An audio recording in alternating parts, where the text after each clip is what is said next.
Welcome to the Earning Freedom Podcast and also the Success After Prison Podcast. I am Michael with michaelsantos.com and prisonprofessor.com, where I'm always striving to provide information that will inspire people who are living in struggle, particularly people who are incarcerated. A lot of people who are in prison feel disconnected from the world, and they don't really know how their adjustment through confinement may impact the people they love or the people who love them. And so I'm always looking for strategies that I learned from masterminds. And today I have the opportunity of introducing you to a true mastermind. Her name is Christina McDowell, and she is the author of After Perfect, A Daughter's Memoir. And she's going to be speaking with us today about what she experienced being a young woman who had an indirect relationship with the criminal justice system, but also what she's doing about it. So I'm really grateful to have you with us, Christina. Tell us a little bit about where you're from. Give us a little background on your extraordinary life. The story. Well, I was raised just outside of Washington, D.C. in McLean, Virginia, the affluent suburb of the city, I'd say, around a lot of politicians and newscasters. And in fact, I was just a couple of blocks from the CIA. It was very magical growing up. I was very privileged. My father built this great big life for us. I talk about in the beginning scene of my book, he would fly his Porsche airplane solo to the ground above the rooftop of our house. I could see him waving to us in his aviator sunglasses. A Porsche airplane? I didn't even know Porsches made airplanes. Porsche Mooney airplane. Uh-huh. Yeah. Awesome. So what if he's flying a Porsche airplane, what was he driving? Porsche, of course. Oh, so he's a Porsche fanatic. He had a 911 SC or whatever it was back then, and then a Porsche airplane. So see, that's what happens when you serve so many decades in prison. You don't even know that Porsches are in the airplane business. So I'm glad you educated me on that. Tell us a little bit more about you growing up. So so it really was like the epitome of the American dream. The Kennedys, Hickory Hill Estate was around the corner. It was like a fairy tale. For me. And Dad was, my superhero. What did your father do for a living? Oh, he was a securities lawyer. So he took companies public. Uh-huh. And how did that type of a career, where your father is clearly a very well-educated and accomplished professional, what results in him coming into or having, I suppose, your life being disrupted? Tell us a little bit about what happened then. So when I was 18 years old, I was a freshman in college in Los Angeles, and I got a phone call from my mother, and she said, the FBI has just arrested your father. They came to the house this morning. He was taken to jail and indicted for securities fraud. And that was really the moment I think that my life changed, because I was 18. I had no idea that my father was apparently living this double life. And I also didn't believe it though, either. I didn't want to believe it, So after that, there was a big, big trial in New York City. He entered into a plea agreement with the government and was sentenced to 57 months in federal prison. And then shortly thereafter, I discovered that he had taken out multiple credit cards in my name. He left me in over $100,000 worth of debt, and didn't tell me. So that obviously was very difficult to deal with. And so I'd say pretty quickly, like, I'm the middle of three girls. Our lives just were completely flipped upside down. And did you have any influence of that? What influence did that have on your education? You said that you were attending a college in Los Angeles. How did this new debt and this new revelation influence your college experience? Oh yeah, it was terrible. I mean, I couldn't afford to go back to school. I was essentially, I was financially paralyzed. I had to drop out of LMU. I was at Loyola Marymount University, and I had to, go straight to work. Was that during your freshman year or sophomore year?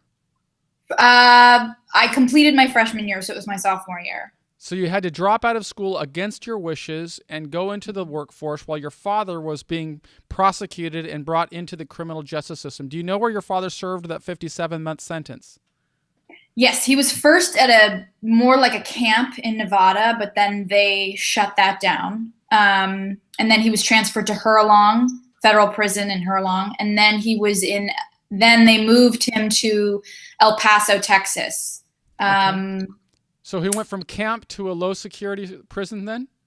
Yeah, minimum security in El Paso, Texas. Okay. And what was his level of preparation? How is a lawyer, a securities lawyer, how is he prepared to go into the criminal justice system? Do you have any idea of what thoughts he had? I have no idea. In fact, I think, I think I remember like finding on his computer screen, like, like guidelines or what it was going to be like. I guess I don't know if that was if probation sends you that or the court sends you that, but they send you like, I guess, a series of what to expect if you go to prison. I don't know how accurate that is, but I have no idea how he prepared. I mean, well, tell us about you. How does a young woman, college student who had an almost perfect life, I guess, have it all derailed and sucked out? Tell us about your experience. What is it like to be a child, or not a child, but a young woman whose father is being brought into the criminal justice system? Well, it was really, at first, I had never known anyone in prison. I lived a very sheltered, privileged life. And I would say the hardest thing going through all of this, well, it wasn't about money. People want to make it about money. I mean, yes, it was like, it sucks being broke and poor. And, but it was losing my father to this system that I felt so powerless over, that I felt I had no rights as a child or as a young adult. If I wanted to call him, I couldn't call him. If I wanted to see, I didn't know where he was being taken at first. All I did, I remember waking up one morning, the morning he had to surrender to prison, and he had, nothing on him. He was wearing not even a belt, just a white collared shirt and khakis. And I said to him, like, Dad, don't you need like your keys or your wallet or anything? He's like, no.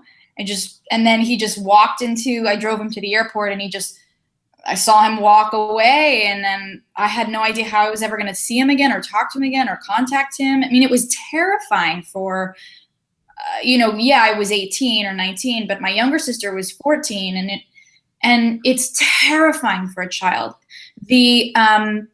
All these studies are coming out at the National Resource Center for Children of the Incarcerated, the complex trauma that comes along with having a parent, go to prison. So it's very, very traumatic. And then shortly after that, I bear it, you carry this sort of shame and the guilt of that. And I think many family members of prisoners think that we sort of mentally go with you. We mentally feel like we're in some kind of a prison as well. I certainly felt that way, and I certainly didn't feel comfortable talking about it with anybody either. Yeah, I would say, as my experience suggests, that the prison experience can be far more traumatic on the family members than it is on the individual serving time.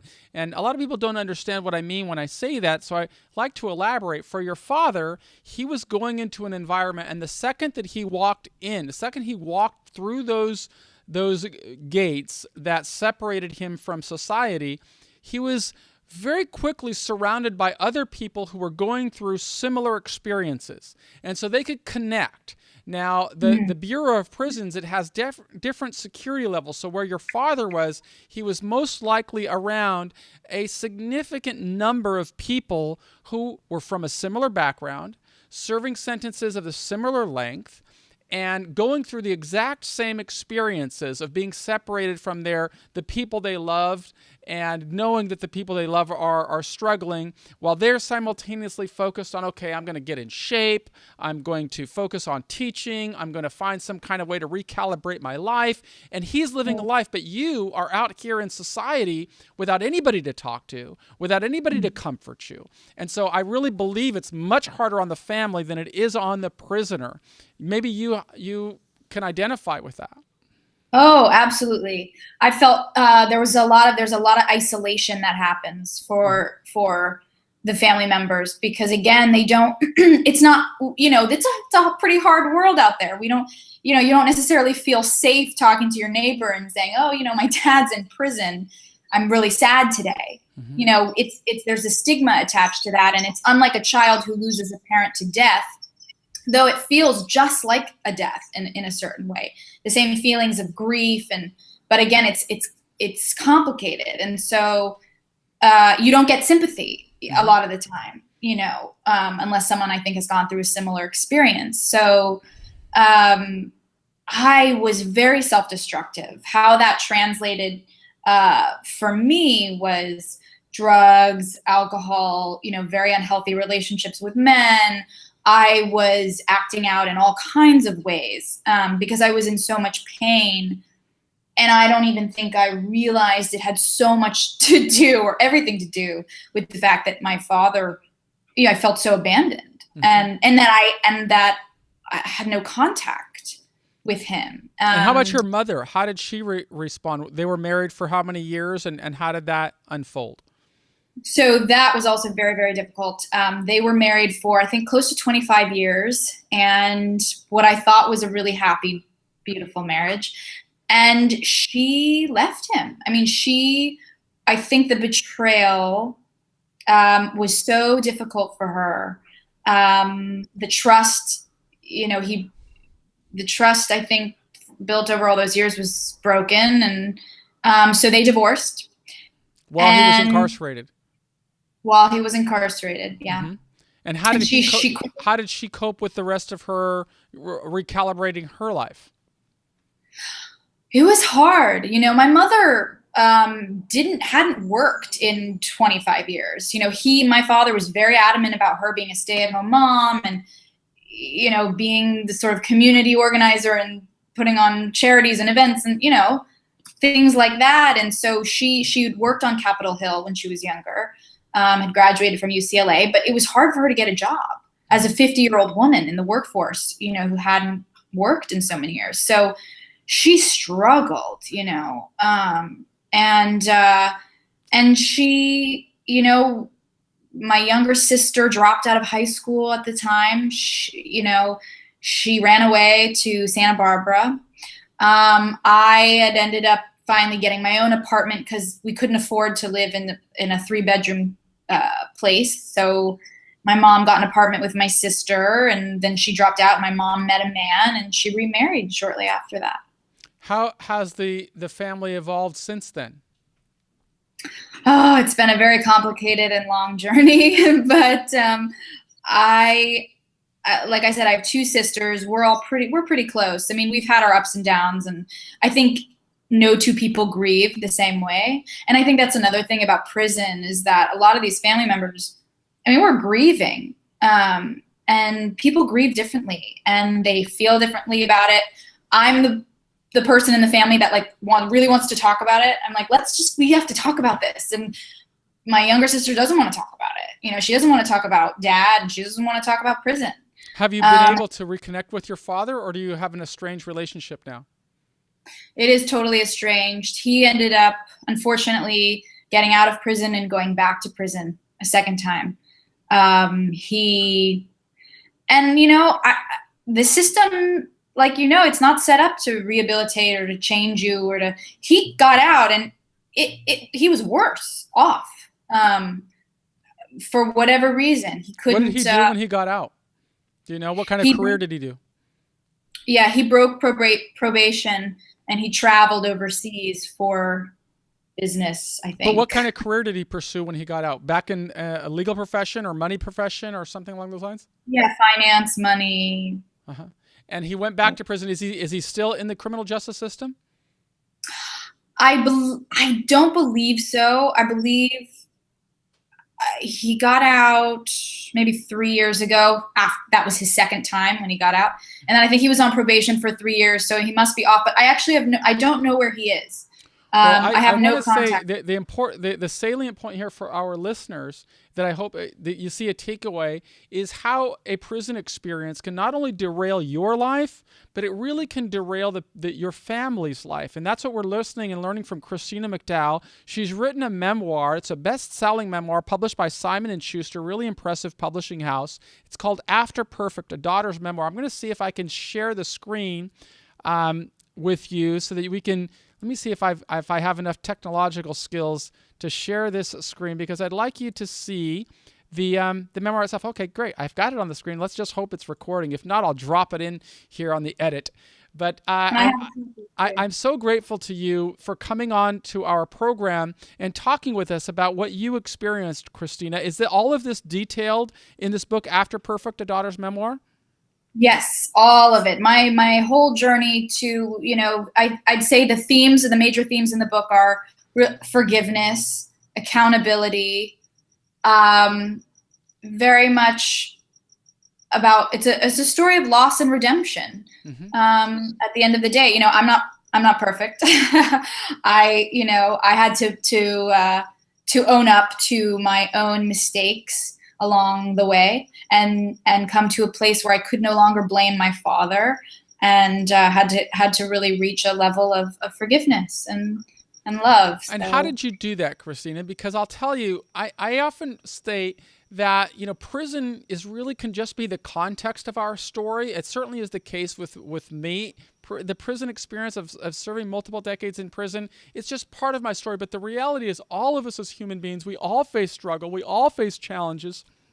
And I've got to admit, or guess that for, you seem to have rebounded really well, but for your mother, when she was going through this, it felt like she was in a prison of her own, trying to get back into the job market. Or for your sister, trying to have to cope at 14 years old with the loss of her father, and, maybe trying to find liberty, running away. We're all lost, and we all need to find our way through. And certainly that's what I experienced, and I suspect that's what other people experience. We think in the terms of a prison, but since I've come back to society, I have met many people out here that are so lost that they are in a bigger prison than I ever was. So I'm sure that your book offers that type of insight of how you navigated your way through those challenges.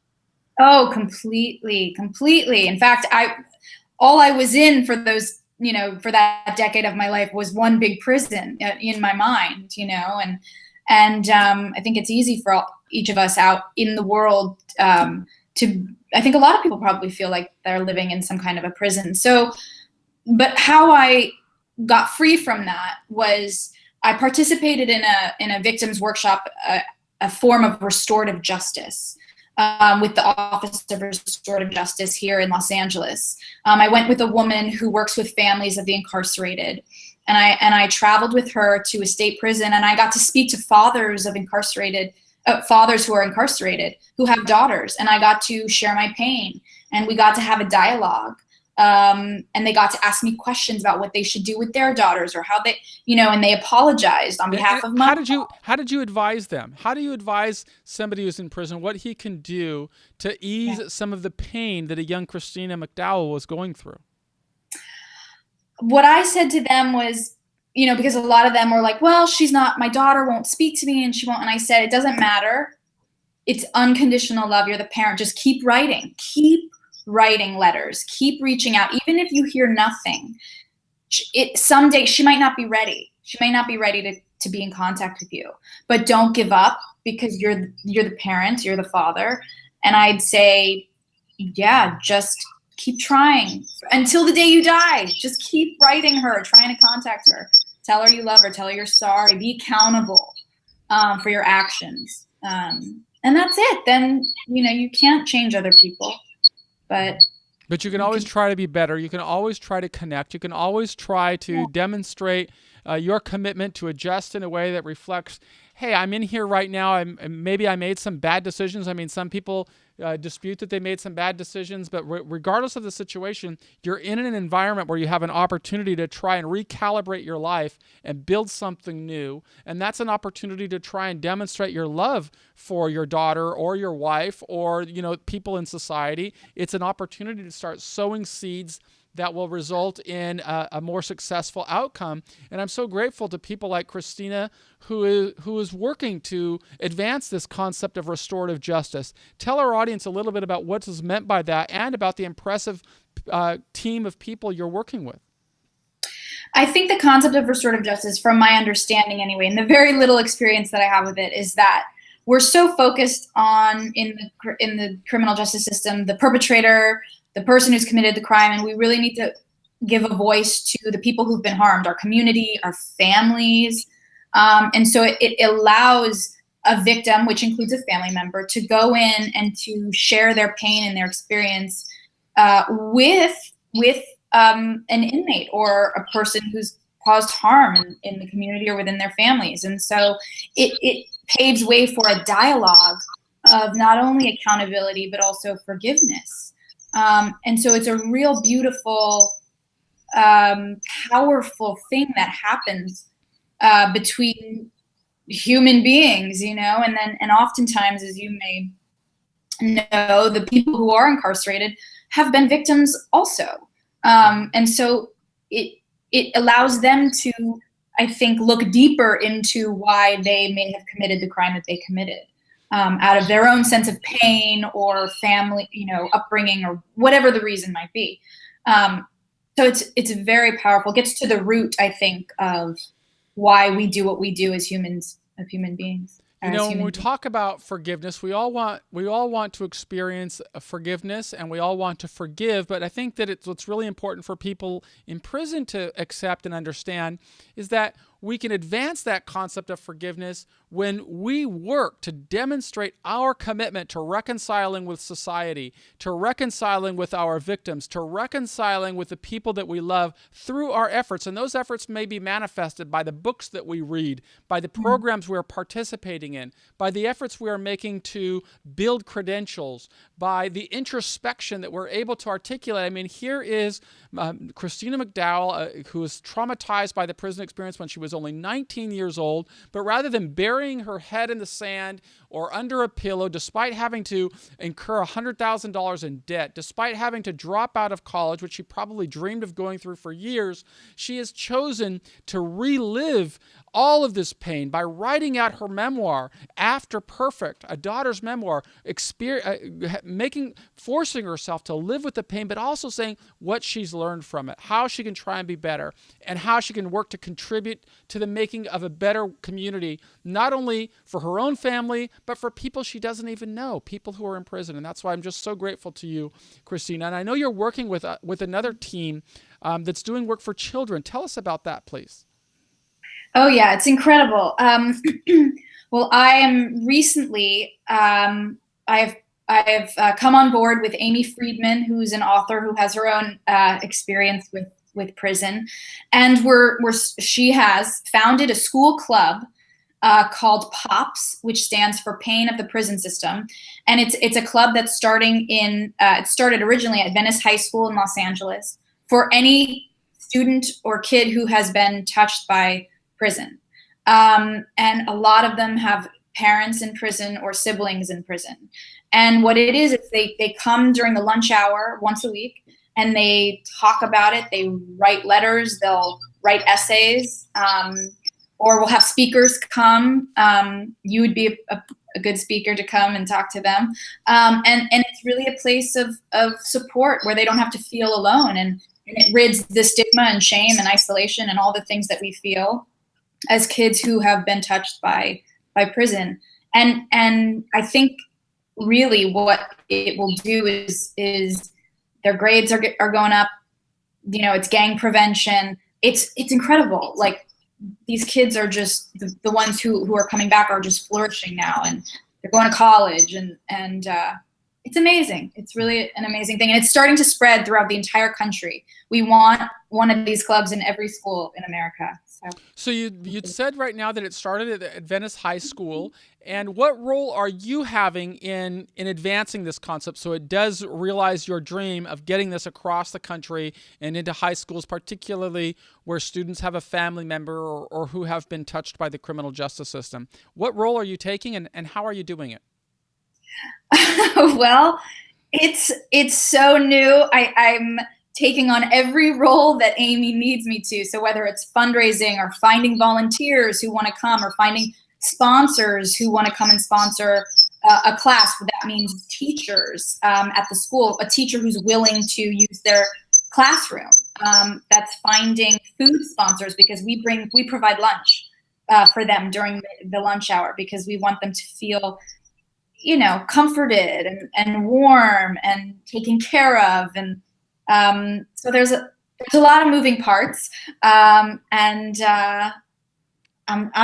I'm in all of it. I'm doing all of Well, it. let me offer a suggestion that might be of some use to you. I don't know, but a lot of the members of our audience or the participants in our audience, they are incarcerated, and I know that they will listen to your inspiring story, and as particularly this work that you're doing with Amy Friedman, and maybe you and Amy might consider an opportunity where people in prison could write about their experiences, write about the pain that they are doing, and send these maybe letters in the appropriate way to your nonprofit or to your organization. And you could maybe compile some type of a workbook or something that might be of use to these children who are experiencing it, and it'll just give them more insight into what their parents are experiencing in the criminal justice system. Do you have any thoughts on whether a project like that might be of use to POPS, the organization you're working with?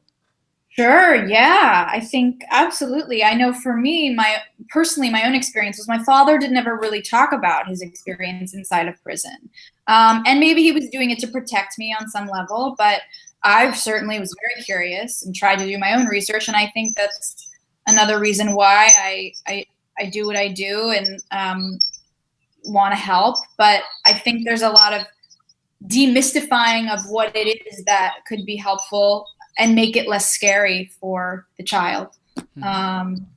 So is your organization that you're working with Ms. Friedman, is that a nonprofit organization or is it a nonprofit? Yes, it's a nonprofit.